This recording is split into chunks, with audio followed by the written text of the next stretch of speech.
Bienvenue à cet apéro pédago de l'Association québécoise pour l'enseignement du français langue seconde.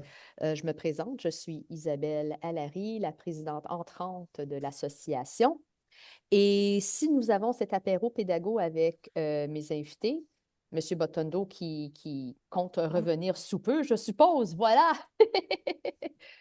Moi, je vous viens en direct de ma salle de classe, mais nos invités sont dans le confort de leur propre maison, de leur propre espace.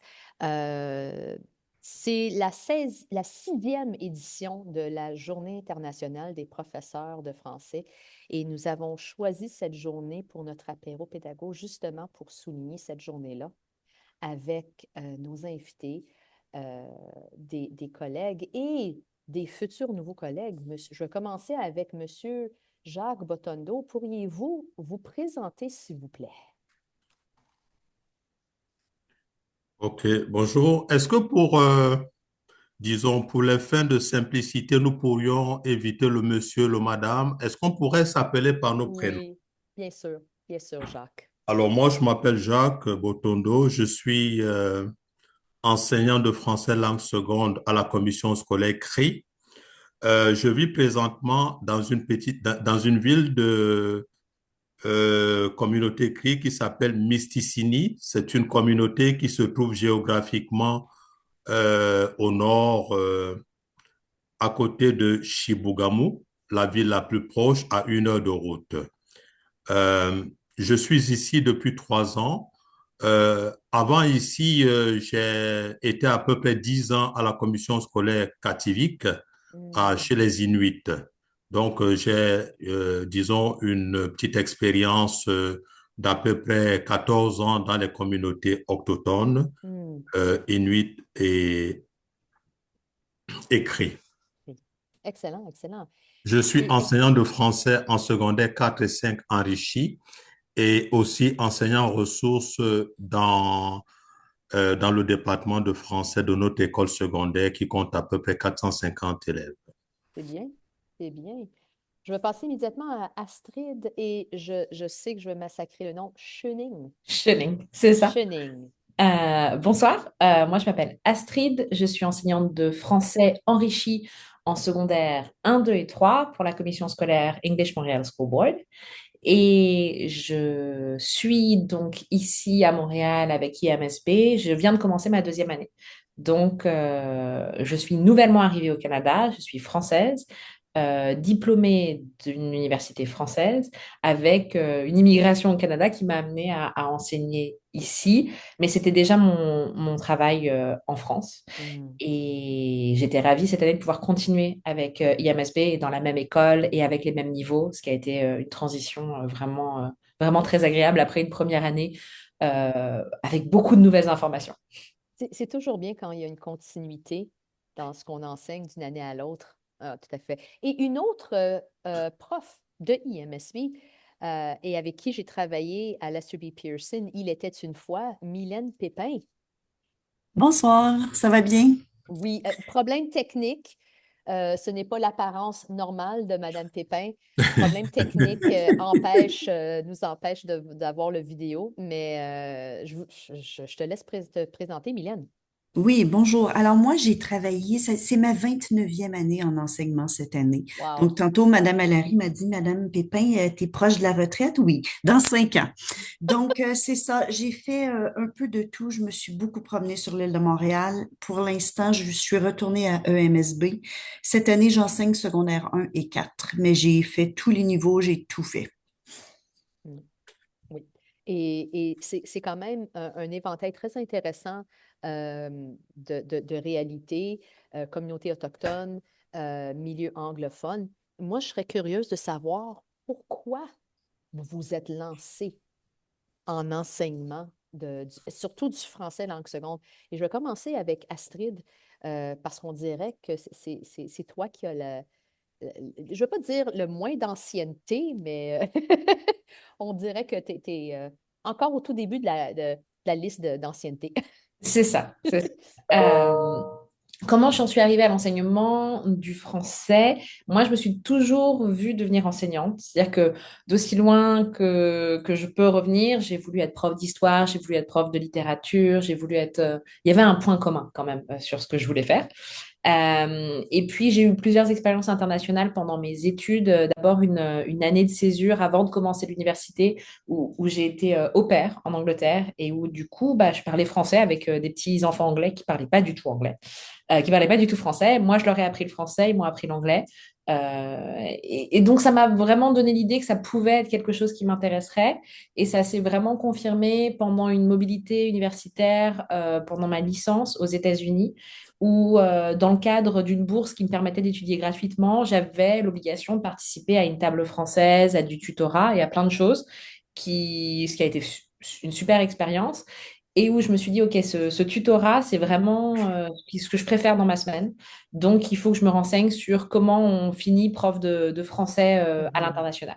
Mhm. Et donc, j'ai fait un master en France à Paris 3 Sorbonne Nouvelle, avec un super programme qui pousse beaucoup au stage, qui pousse beaucoup à la mobilité aussi, à partir à l'étranger, à avoir des expériences avec des publics de tous les pays possibles et imaginables. Pour les personnes qui ne sont pas familières avec le concept du master, est-ce que vous pourriez expliquer c'est quoi? Est-ce que c'est la maîtrise? Oui, alors c'est Mhm. ça, en fait, en fonction, des fois on se retrouve avec le Québec sur les noms et parfois pas du tout. Mhm. Donc, le baccalauréat en France, c'est l'examen de fin de lycée. Mhm. Ensuite, on a une licence universitaire, donc en 3 ans en France. Et ensuite, le master, c'est 2 ans après ça. Donc, c'est Mhm. 5 ans d'études au total. Et le master que j'ai fait se nomme Didactique des langues et cultures, Mhm. spécialisation français langue étrangère. Et avec ce master, j'ai fait un stage dans un programme universitaire américain à Paris qui était super. Pendant 6 mois, j'ai écrit mon mémoire. C'était vraiment une super belle expérience. Et j'ai fini par y retourner pour y travailler, en fin de compte, Mhm. pour enseigner le français à un public d'anglophones.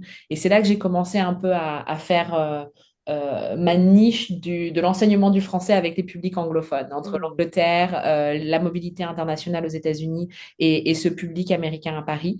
Et c'est une niche dans laquelle je suis toujours finalement, parce que même après une immigration au Canada pour des raisons personnelles avec mon compagnon, en fait, je me retrouve à IMSB avec un public majoritairement anglophone dans ma classe. Ah, en effet, en effet. Mylène, pour ta part, Euh, moi, j'ai qu'est-ce qui toujours t'a donné été, envie? Oui. ouais, j'ai toujours été très intéressée par la langue française, la littérature. Mhm. J'ai fait un parcours vraiment exceptionnel. Là, j'ai commencé par faire un bac en enseignement de la musique. Ensuite, j'ai étudié la psychologie en anglais à McGill.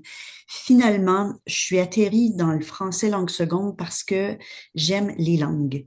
Parce que j'étais au bac en musique, j'ai appris l'italien, j'ai appris l'allemand et ça m'a donné le goût de rester dans le domaine des langues. Mhm. C'est vraiment là mon intérêt. Mm. Et tu as œuvré dans ce domaine-là depuis assez longtemps. Et parce que je te connais depuis quelque temps. Et c'est vraiment un parcours très intéressant qui t'a amené là. Jacques, qu'est-ce qui vous a donné la passion, l'envie de vous lancer en français langue seconde? Je vais me permettre d'être un peu long pour qu'on comprenne un peu pourquoi j'en suis là.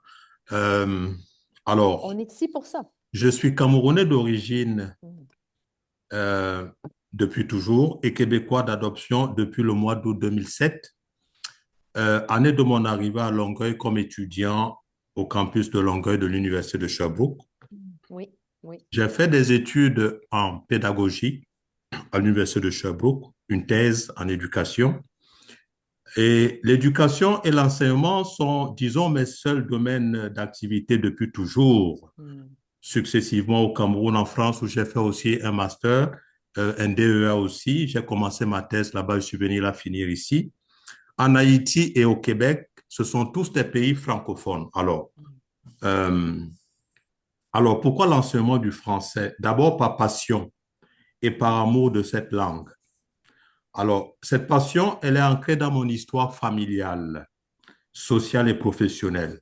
À la maison, au Cameroun, mes parents nous parlaient indifféremment dans notre langue maternelle, le Yambassa, et en français. À la maison, tout petit, nous avions ces deux langues-là. Alors, il faut aussi dire que le Cameroun, mon pays d'origine, est un pays qui a hérité du français et de l'anglais du fait de l'histoire. Mhm, mhm. Alors, jusqu'à aujourd'hui, l'enseignement au Cameroun se fait à la fois en français et en anglais. Et moi, je suis originaire de la partie francophone, qui est le français est parlé dans 8 provinces sur 10 au Cameroun, mais le Cameroun est un pays bilingue français et anglais. Et donc, de par ma famille, j'ai été accoutumé, j'ai été exposé au français. Et par passion aussi, donc j'ai fait mes études primaires, secondaires en France en français, ici au Québec en français aussi. Donc, avec mes copains, mes voisins, mes copains d'enfance, nous ne parlions que le français pour nous faire comprendre dans un pays où il y a 200 langues. Ouais. Donc, il se trouvait que le français, du coup, c'était vraiment d'abord une langue de communication. Alors, par passion, je suis un amoureux du foot et donc, du coup, tout petit, entre ma maison et l'école secondaire, je m'arrêtais pour lire les journaux parce que je n'avais pas assez d'argent. Ce sont des journaux surtout français, France Football. Mhm. Et c'est là que j'ai ma passion pour le foot. J'ai tout appris en lisant au bord de la route les journaux. C'est vraiment là que, avec l'école primaire, je me suis vraiment structuré en français. Ce que je suis aujourd'hui, comme tout ce que je dis en français aujourd'hui, tout ce que je sais est vraiment ancré dans cette histoire familiale de la jeunesse, de l'adolescence, par la lecture. Au Mhm. bord de la route, je feuilletais les journaux, si bien que le libraire a fini par me donner tous les anciens journaux qu'il avait. Et donc, j'avais tout à la maison, j'avais une petite bibliothèque gratuite. Joindre l'utile à l'agréable. C'est ça. C'est un peu ça. Et puis aussi, donc, je lisais tout ce qui se passe, tout ce qui arrivait dans mes mains. C'est en lisant que j'ai appris la grammaire, le vocabulaire, toutes les expressions, toutes les tournures. Et donc, pour moi, la lecture, c'est vraiment une clé qui est très importante et c'est ça qui m'a amené vers l'enseignement du français. Mhm. Donc, et puis, pourquoi le français? En fait, je suis enseignant depuis toujours. C'est le Mhm. seul métier que j'ai pratiqué. Euh, j'ai fait des études, certes en français. J'ai fait mes études à l'école normale sup en Côte d'Ivoire, à Abidjan. J'ai étudié la pédagogie en France, en sciences de l'éducation, et j'ai fait mon brevet. J'ai un double brevet. J'avais un brevet en Côte d'Ivoire et j'ai un brevet aussi du Québec, de l'Université d'Ottawa, où j'ai fait mon brevet en primaire moyen et j'ai pris les qualifications additionnelles, toutes les qualifications additionnelles en français. Je vous pose une question. Avez-vous choisi les communautés autochtones de par votre relation par rapport aux Français, puisque vous êtes Camerounais et à la maison, vous parliez la langue maternelle? Est-ce que c'était parce que vous aviez peut-être une affinité ou une compréhension ou une quelconque envers la communauté autochtone qui se voit dans l'obligation d'apprendre une langue qui a été imposée par l'histoire, comme vous l'avez si bien dit? Pas tout à fait. Alors, pourquoi les communautés autochtones? Là, c'est vraiment les circonstances de la vie. Mhm. Quand j'étais étudiant à l'Université d'Ottawa, je finissais mon brevet.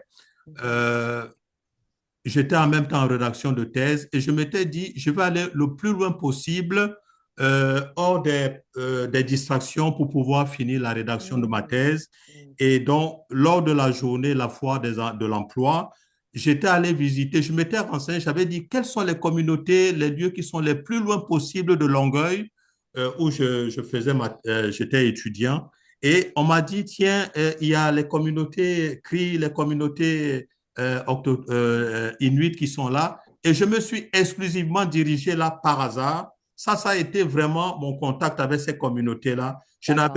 Je connaissais pas du tout ces communautés-là. Je savais même pas qu'elles existaient.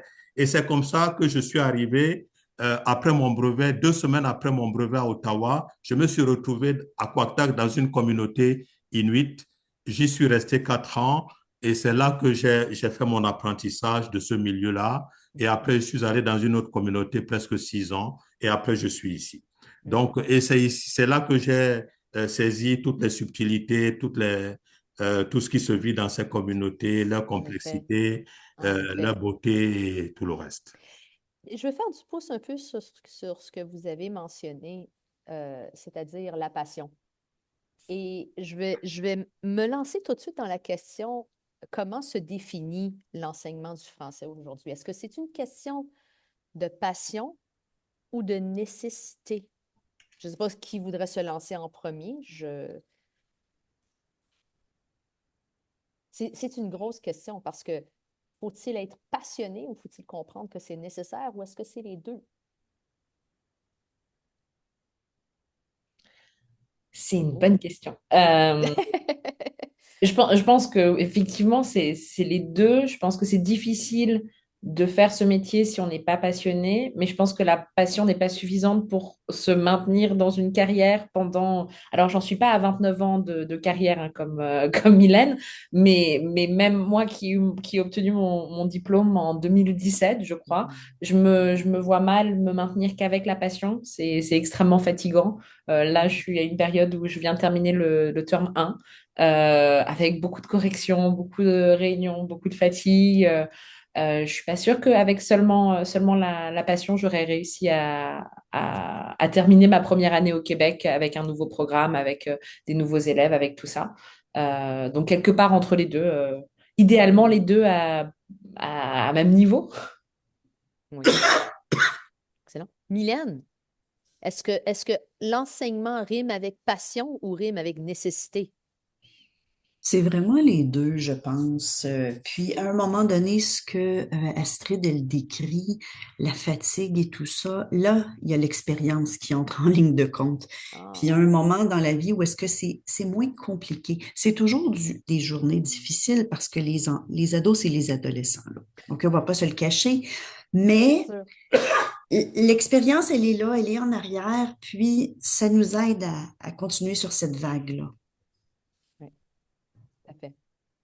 Ça me rassure. Jacques? Ça me rassure ce que tu dis, Mylène. Oui, oui. J'aimerais savoir, Astrid, tu enseignes à quelle école? À Westmount High School, Ah, on est toutes proches. OK, parfait. tu enseignes où, Mylène? Je suis à Royal Vale. Ah oui, d'accord. Ok, je vois. Et Jacques, passion ou nécessité ou les deux? Qu'est-ce qui anime l'enseignement du français? Évidemment, il faut bien comprendre mon propos. Je parle avec en arrière-fond le fait que je suis enseignant dans une communauté autochtone. Mhm. Je ne dirais peut-être pas la même chose si j'étais à Montréal. Hmm. Assurément les deux, comme l'ont dit Diane et Mylène, mais toutefois, considérant mon point de vue ici, je dirais davantage la passion qui l'emporte parce que nous avons les fatigues évidemment, nous avons les défis de tous les jours. Mhm. Euh, Ce qui me maintient dans l'enseignement du français, dans l'enseignement tout court d'ailleurs, dans les communautés autochtones, c'est d'abord le fait d'être allumé tous les jours. Oui. Ce sont les petites réussites de tous les jours. C'est peut-être l'élève qui vient à l'heure tout seul. Il m'est arrivé quand j'étais dans les communautés inuites de me retrouver souvent avec un seul élève dans la classe le matin. Oui. Et c'était vraiment en pensant à ce jeune qui devait venir que moi, je me devais de préparer convenablement mon cours, Oui. d'être prêt et de donner le meilleur de moi-même. Parce que pour l'honorer, parce Et qu'il en il s'était effet, présenté. ça serait une insulte de ne pas lui offrir l'enseignement qu'il lui faut puisqu'il s'est présenté. Tout à fait, tout à fait. Euh, Et puis, donc, ce sont toutes les petites réussites de tous les jours, là. oui, Je fais du pouce sur les autres questions que vous avez posées oui, c'est ça, qui font justement. en sorte que ben, je reste allumé, je reste là. Évidemment, comme l'ont dit mes collègues, j'y souscris tout à fait. La passion à elle seule ne suffit pas parce que des fois, on peut être découragé, on peut être épuisé, évidemment. Mais moi, mon moteur, c'est celui-là. Ce sont tous ces jeunes-là, ce sont tous les petits succès que je vis tous les jours. Ce sont tous les petits progrès que je vois, que je perçois, qui se manifestent là. Ce sont toutes les activités qui apportent, qui font la différence, qui me maintiennent là, évidemment. Est-ce que, là, je ne veux pas nécessairement passer beaucoup de temps sur les défis, les obstacles, parce que je veux que cette rencontre soit une célébration en quelque sorte, une discussion sur la célébration de l'enseignement du français et du français langue seconde. Mais c'est sûr que c'est très difficile de faire face à tous les défis, les réalités, les problèmes, la routine quotidienne qui peut peser très fortement sur nous tous. Euh, Est-ce qu'on a tendance à oublier de célébrer ces petits moments à cause de notre réalité, de la réalité dans laquelle nous vivons en ce moment? Astrid, tu hoches la tête. Oui, c'est C'est certain, ça. c'est certain. Je le vois beaucoup avec mes collègues, même au sein de mon département, quand on fait une réunion, quand on a un point, on commence toujours par ce qui ne va pas, la réalité du terrain, le niveau des élèves, les examens qui arrivent, les demandes des parents, etc. Et puis, quand même, on prend le temps à la fin de célébrer les petits. On essaye toujours d'avoir un shout-out pour un élève ou un club ou quelque chose qui fonctionne vraiment très très bien.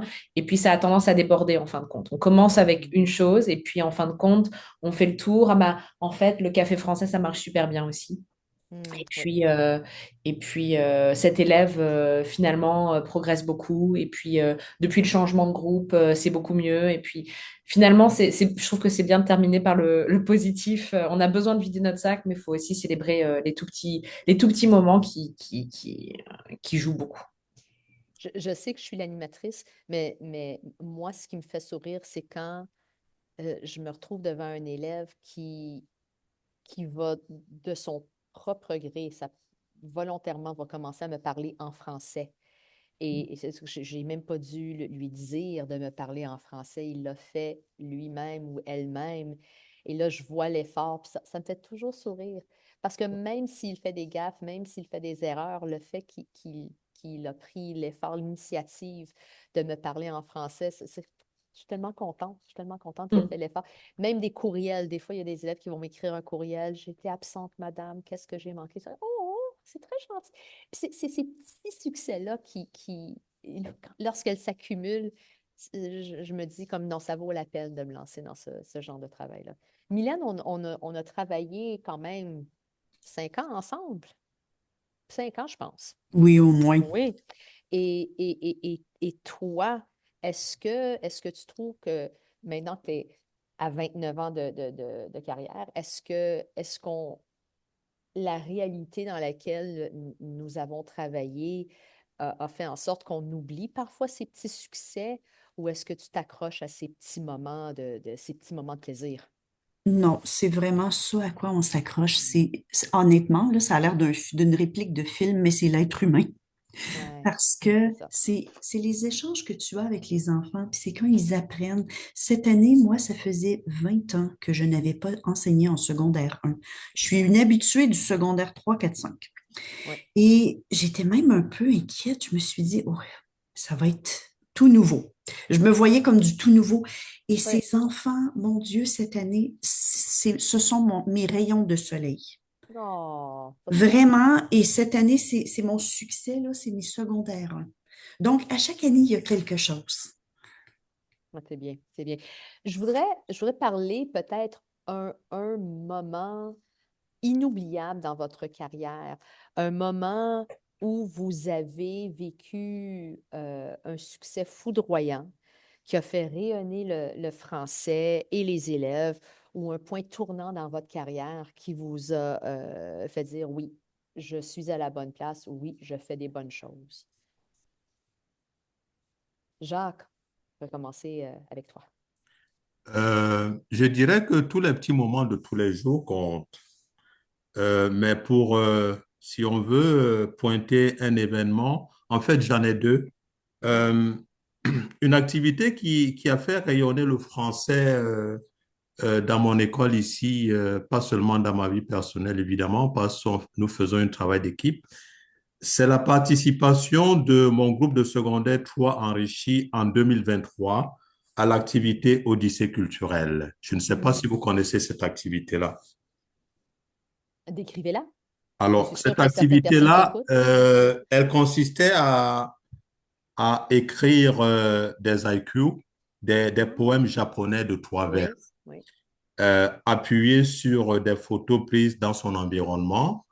Il faut dire que cette activité-là réunissait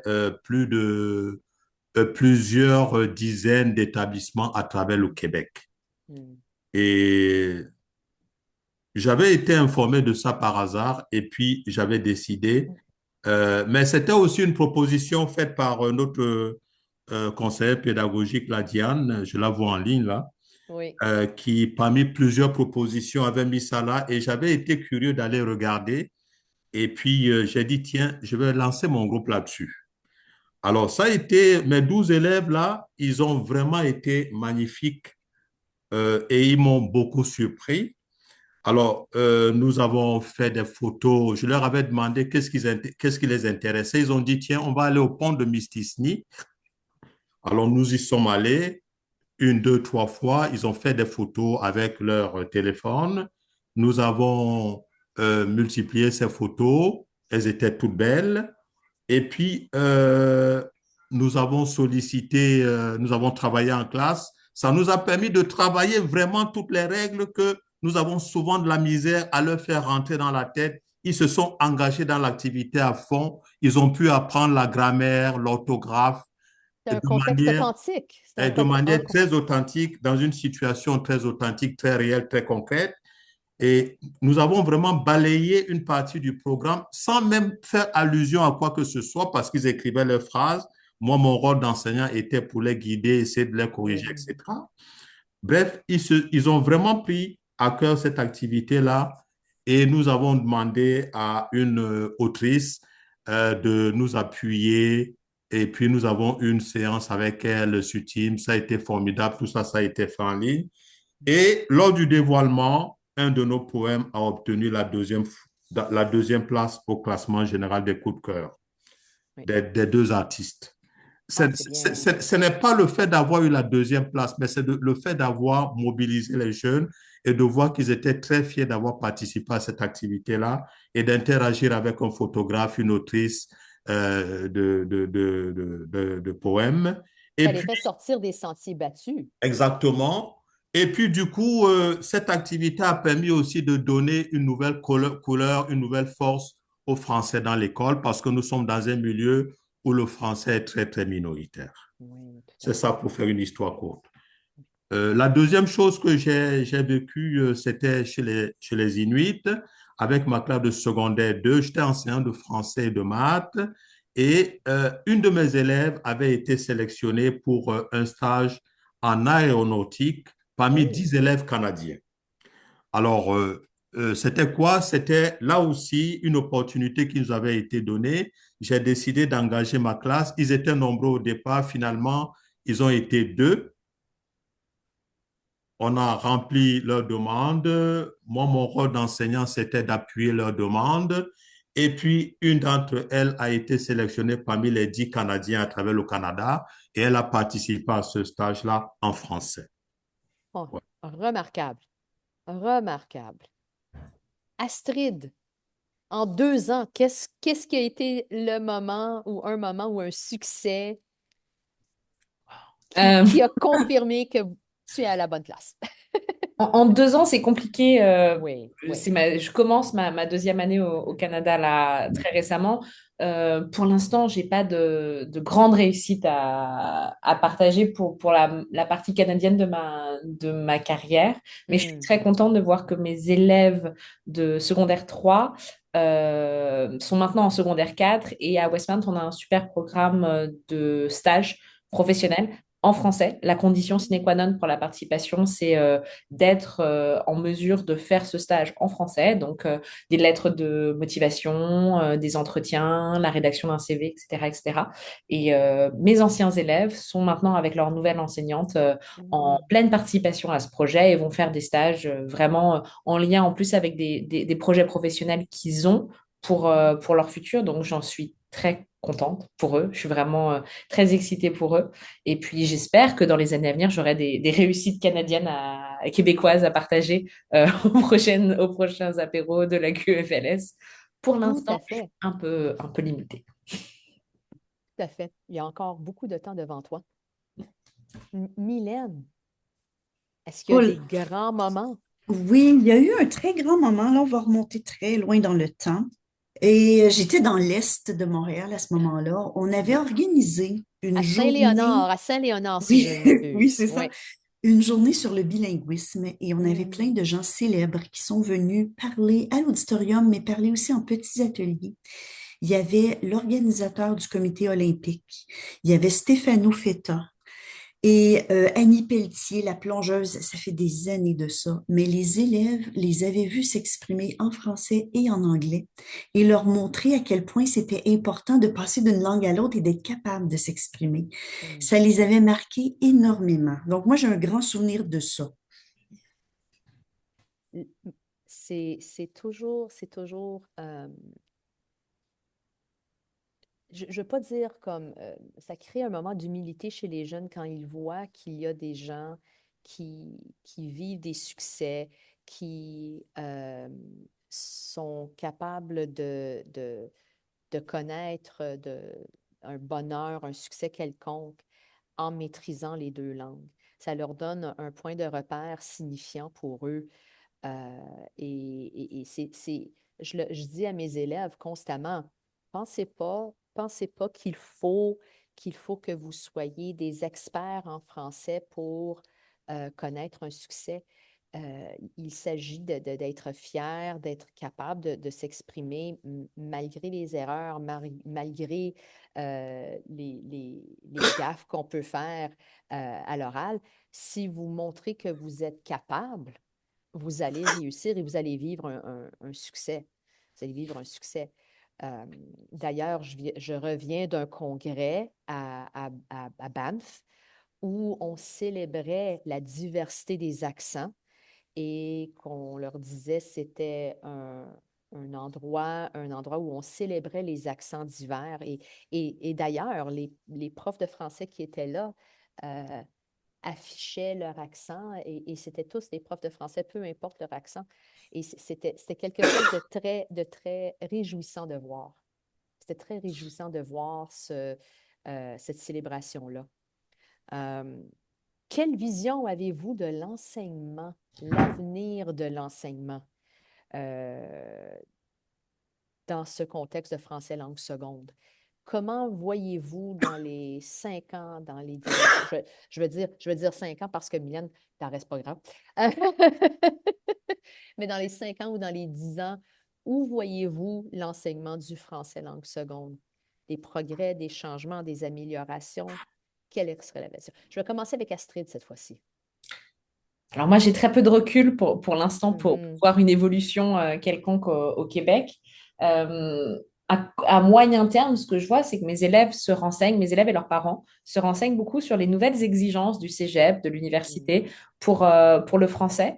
Et qu'il y a une vraie prise de conscience chez mes secondaires 3 en particulier sur l'importance que va avoir le français dans leur orientation euh, en termes d'études, en termes d'emploi. Et c'est à la fois assez effrayant puisqu'il y a beaucoup de poids, beaucoup d'importance placée sur le français au cégep et à l'université. Et d'un autre côté, dans mes classes en enrichi, où il y a vraiment une volonté de faire des études avec du français, ils ne parlent pas de quitter le Québec, c'est assez motivant, effrayant et motivant. Donc, j'espère que pour ces secondaires 3, ça va se concrétiser dans le reste de l'année et puis en Sec 4 et 5 parce que le nombre de cours en français est important. Ouais. et qu'il le voit plutôt comme un défi que comme une punition pour le moment, ce qui est plutôt une bonne chose. Oui, oui. Je me souviens il était une fois, j'ai eu un groupe d'élèves en rattrapage, récupération du français. Donc, ils avaient, je pense, 3 ou 4 cours supplémentaires à leur horaire, puis ils l'ont su à la toute dernière minute. Ils commençaient au mois de janvier. Ils l'ont très vite vu comme une punition. Comment ça, je pars dans mon cours de géo? Évidemment, ils ne l'ont pas dit en français, ils l'ont dit en anglais parce que c'était des élèves qui avaient beaucoup de difficultés en français. Mais après avoir passé quelques temps avec moi, ils se sont vite rendus compte, ah, on s'amuse ici, on fait des jeux en français, on apprend, on fait des choses différentes que dans le cours de français normal. Donc, c'est très facile pour un jeune de le voir comme une punition, comme un fardeau à porter. Mm. Mylène, comment entrevois-tu les quelques années qui te restent, l'avenir de l'enseignement du français langue seconde? Écoute, je suis vraiment d'accord avec Astrid, là, avec les changements qui s'annoncent au cégep et qui sont déjà là dans certains cas. Il faut, il faudrait ramener un peu plus de classes aussi en français parce que dans la majorité des écoles où j'ai travaillé, secondaire 1 et 2, même jusqu'à secondaire 3, il y a beaucoup de classes données en français. Mais ensuite, ça diminue. Et là, les élèves perdent un peu de la facilité. Donc, ça, il y aura un petit travail à faire là-dessus à mes yeux, à moi. Donc, voir plus d'immersion dans le vrai Oui, sens du oui, terme. plus de classes Oui, données en français. oui. Que ce soit pas rendu en secondaire 4 et 5, souvent, c'est seulement le français qui est en français. Peut-être au moins une classe de plus, si c'est possible. Je sais que dans certaines écoles, ils offrent le cours d'histoire pour, par exemple, les groupes enrichis, mais ce ne sont pas toutes les écoles qui l'offrent. Donc, ce serait peut-être intéressant de revoir peut-être une refonte et d'offrir l'immersion dans le vrai sens du terme. Ce qui se passe d'ailleurs dans certaines écoles ailleurs au Canada. Oui. Jacques, Euh, la vision de l'avenir du français langue seconde, ça se passe comment? pour moi, c'est une très vaste question. Hmm. On ne pourrait pas l'épuiser ce soir, d'ailleurs. Non, non. Euh, pour faire du pouce à ce qui a été dit, chez nous ici, on parle du secteur français et du secteur anglais et du secteur cré. Alors, pour ce qui est du secteur français, c'est-à-dire les élèves qui sont en français enrichis, Mhm. je vais vous surprendre en vous disant que tous ces élèves suivent leurs cours en français. Hmm. Il n'y a pas, ils ont le cours de français, ils ont le cours de sciences, ils ont le cours de maths, euh, le cours d'histoire et géographie et les autres cours qui se donnent en français. Hmm. Donc, c'est déjà un bon point. Oui. Euh, et pourtant, le français est souvent la deuxième, disons la troisième langue de nos Hmm. élèves en Hmm. contexte de langue seconde dans les communautés CRI et dans les communautés inuites. Oui, tout à fait. Du haut de ma petite expérience, Hmm. de ce que je sache. Et donc, nous avons déjà cette structure, le secteur français, même si nous observons que lorsque les élèves ont un peu de difficultés, la tendance est de retourner au secteur anglais. Nous essayons de lutter pour ça. C'est pourquoi nous, en tant qu'enseignants de français, nous avons vraiment un gros défi à relever, c'est de livrer vraiment la marchandise, c'est-à-dire d'offrir des cours de qualité, des cours intéressants, des cours qui rejoignent des situations authentiques, c'est-à-dire que le français doit être considéré comme une langue qui permet aux élèves de se projeter. Ils considèrent qu'avec le français, ils peuvent avoir de belles opportunités d'études. Euh, pour l'avenir. C'est une langue qui permet de vivre, de communiquer, de voyager, de lire, de développer l'imaginaire des jeunes. C'est un outil, c'est un atout à Oui, ce avoir n'est dans pas son seulement répertoire. une langue scolaire, c'est une langue qui permet de vivre, de vibrer.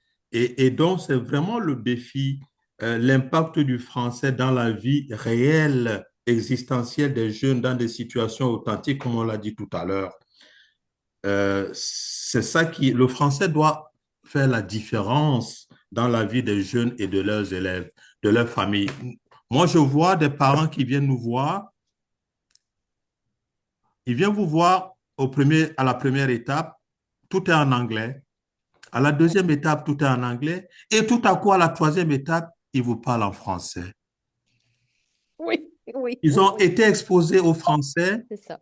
mais ils n'osent pas se démarquer parce que nous sommes dans des milieux où on a l'impression que c'est un peu le ravalement par tout le monde doit être pareil, aucune tête ne doit dépasser. Donc, si tu Ouais. parles en français, c'était comme si toi, tu veux te démarquer, tu veux faire la différence. Et donc, il y a une gêne constante de cela. Et puis, permettez-moi, chers collègues, d'aborder une question qui, moi, me travaille beaucoup. Allez-y. C'est que je vois qu'il y a des enseignants qui enseignent le français, mais qui n'ont pas la formation d'enseignants de français. Et pour moi, c'est un petit problème. C'est en effet un défi et on en parle régulièrement. Et d'ailleurs, à mon école en ce moment, la directrice s'est vue dans l'obligation d'engager un professeur dont la formation est en sciences humaines, géohistoire, et il enseigne l'assiette du pêcheur, c'est-à-dire il a un cours de français, il a deux groupes de français, il a un groupe d'histoire et un groupe de géographie. Donc, c'est vraiment un peu de tout. Je voudrais préciser ma Oui, pensée, si oui, vous permettez. vas-y. Je ne dis pas qu'il faille que tous les enseignants qui enseignent le français soient des enseignants de français de carrière. On s'entend.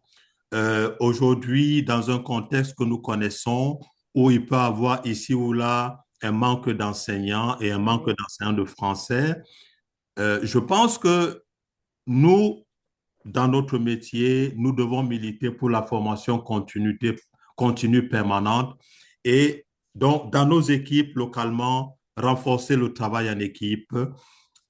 l'échange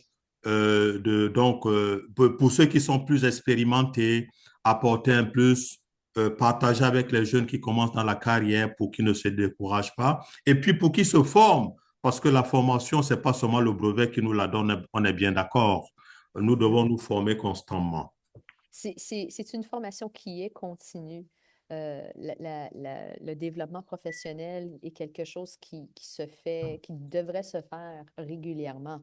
Et Astrid, euh, en début de carrière, est-ce que je ne veux pas dire est-ce que tu te reconnais dans les propos de Jacques, mais est-ce que c'est quelque chose qui vient te chercher?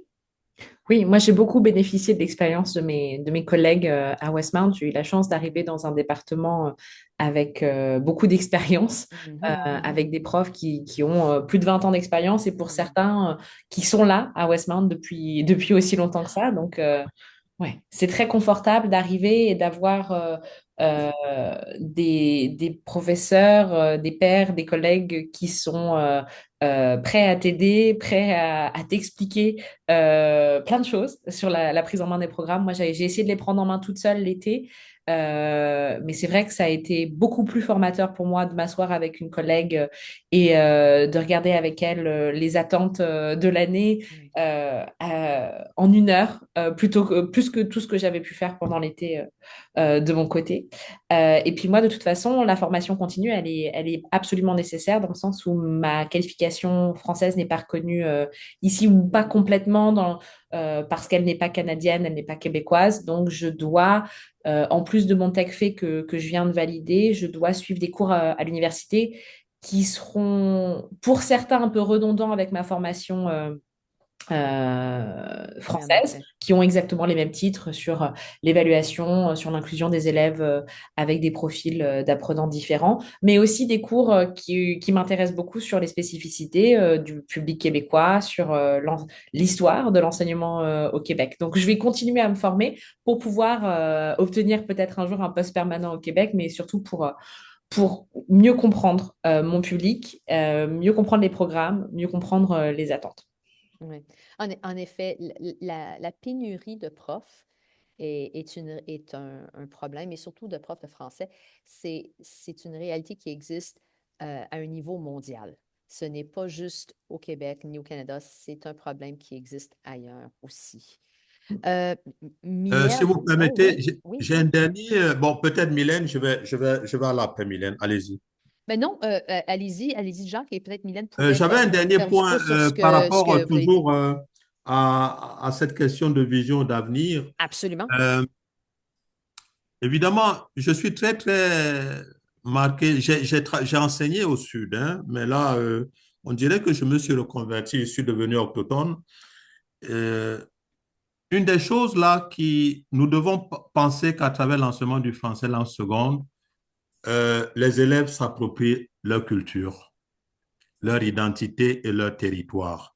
Hmm. C'est ce que m'avait montré justement cette activité avec l'Odyssée culturelle, c'est-à-dire donner une place plus grande aux auteurs et à la littérature autochtone, Hmm. c'est-à-dire soit aux réalités quotidiennes, existentielles, authentiques de nos élèves, à travers le choix des thèmes, les mots, les images, l'imaginaire, les débats qui apportent vraiment des réalités d'ici.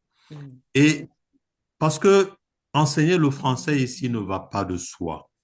Hmm. C'est un peu un défi quand on fait face surtout à l'envahissement culturel euh, qui n'est pas québécois. On va se le dire, la culture américaine. Et cette culture-là qui est omniprésente et qui fait en sorte que c'est un défi. C'est un défi.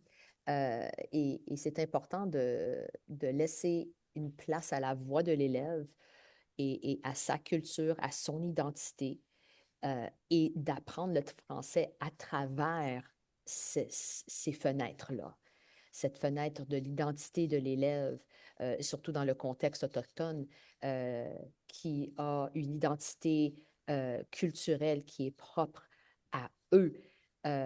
Il faut valoriser ça, mais aussi enseigner le français en reconnaissant cet apport-là et en reconnaissant aussi l'apport culturel francophone qui existe aussi dans la province et Oui, bien trouver une sûr. façon d'allier les deux. Oui, bien sûr. J'adore votre propos parce que, Mylène, tu as une formation en musique, tu as une formation qui vient me chercher parce que moi, je suis mélomane, mais en même temps, je me demande, surtout dernièrement, dans les médias, on parle de l'importance de la place de la culture québécoise euh, à l'école. Et il y a même une refonte du programme de français, français langue d'enseignement, on s'entend, mais qui va certainement venir nous rejoindre. La présence de la culture dans ton cours, quelle importance lui donnes-tu? J'essaie toujours d'intégrer des éléments de la culture. Par Mhm. exemple, on va peut-être regarder qui est Patrick Lagacé. On va peut-être lire un Ouais, article de lui dans le ouais, journal. ouais. Ensuite, on va parler des chanteurs, des chanteuses. Il y a toujours une Mm. portion poésie-musique dans ma classe. Donc, j'essaie de garder aussi un pied dans la réalité. Parfois, on Mm. projette les nouvelles, puis on regarde pour savoir qu'est-ce qui se passe du côté francophone. C'est toujours présent. Ouais, ouais. C'est très facile aussi de s'enkyloser dans les vieux auteurs. C'est important de rester à l'affût de la nouveauté et de rester au courant de ce qui pourrait être signifiant pour les jeunes d'aujourd'hui. Pas pour dire que Molière n'a pas sa place, mais se limiter uniquement aux grands classiques, ça serait d'ignorer ce qui pourrait faire partie de la réalité des jeunes d'aujourd'hui. On arrive, on tire à la fin, on arrive à la fin. Et je voulais savoir si vous aviez des grandes questions existentielles peut-être qui pourraient euh, faire réfléchir notre auditoire et peut-être nous faire réfléchir, porter à réflexion. Astrid? Moi, je suis en phase d'observation sur la culture québécoise. C'est Mhm. vraiment un sujet qui me tient à cœur. C'est le sujet de mon mémoire de master, la dimension culturelle de Mhm. l'enseignement en immersion. Mais pour l'instant, c'est vrai que je ne me positionne pas du tout en experte de la culture québécoise. Donc, au contraire, pour le moment, Ce sont mes élèves qui m'apprennent beaucoup de choses sur la culture Oui, québécoise, parce que oui, même en tant qu'anglophones, en fin de compte, ils ont vraiment beaucoup plus de connaissances sur le sujet. Donc, c'est eux qui me disent beaucoup, beaucoup oui. plus des sujets dont on va parler. Et je dirais que c'est mon grand sujet pour l'année à venir, et je pense les quelques années à venir, ça va être de me faire un bagage sur les auteurs, les musiciens, les références culturelles, en fait, que nos élèves, mes élèves, Et, connaissent ces- ou peuvent découvrir. et ces repères-là sont si importants dans l'enseignement du français langue seconde, absolument. Jacques, quelques pensées en fin d'entretien, des grandes questions existentielles ou de réflexion. Non, je n'en ai pas de grandes questions existentielles. Je reste un peu modeste. Je reste un peu sur le plancher des vaches, Oui, oui, dans oui, le oui. quotidien des classes que j'adore beaucoup, circuler un peu. Non. Euh, la question c'est plutôt un vœu, une question, un Oui, questionnement oui, oui, oui, absolument. qui consisterait, même si je revenais au Sud aujourd'hui, je pense que cette question m'habiterait toujours. Mm. Euh, le français, à travers notre province, je pense, euh, nous sommes supposés être francophones partout, n'est-ce pas? Mais pour mes collègues qui sont à Montréal, je pense que ils sont confrontés à l'omniprésence de l'anglais. On est bien Oui, d'accord que l'anglais, c'est une très belle langue, mais nous sommes au Québec. Le Canada est un pays bilingue aussi. oui. C'est de voir à faire vivre le français, à ce que le français soit quelque chose qui est dans l'existence, qui est dans la vie quotidienne. Pour moi, ça se traduirait en ceci, c'est inciter les élèves à parler le français, les jeunes qui sont des futurs parents, n'est-ce pas? Les jeunes Oui. d'aujourd'hui, les élèves d'aujourd'hui sont les parents de demain. C'est de les inciter à parler français dans les moments, dans les circonstances de la vie, dans les corridors de l'école, on l'a dit, en public, avec l'art oratoire. La semaine Oui. prochaine, on va accompagner deux jeunes La commission scolaire organise le concours d'art oratoire en France dans toutes les langues. Nous, on va accompagner deux jeunes qui vont se compétir en français. Mm. Et ça, c'est vraiment une très, très belle chose pour nous de parler en public, de promouvoir le français.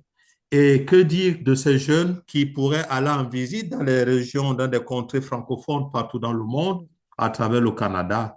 Cela veut dire, la question pour moi, c'est surtout la compétence en l'oral. Oui, oui, absolument. Et avec l'oral, je vois surtout l'idée de viser le plaisir de la langue française. Tout à fait. Tout à fait. C'est une vaste question, n'est-ce pas? Tout à fait. Le Mais français doit, selon moi, viser à intégrer les jeunes dans la vie sociale, culturelle, économique de tous les jours. Mylène, tu as le mot de la fin. Le mot de la fin, bien, j'espère qu'il y aura plus de gens qui vont vouloir traverser la barrière linguistique puis devenir prof de français langue seconde. C'est bien. Oui, tout à fait. Tout à fait.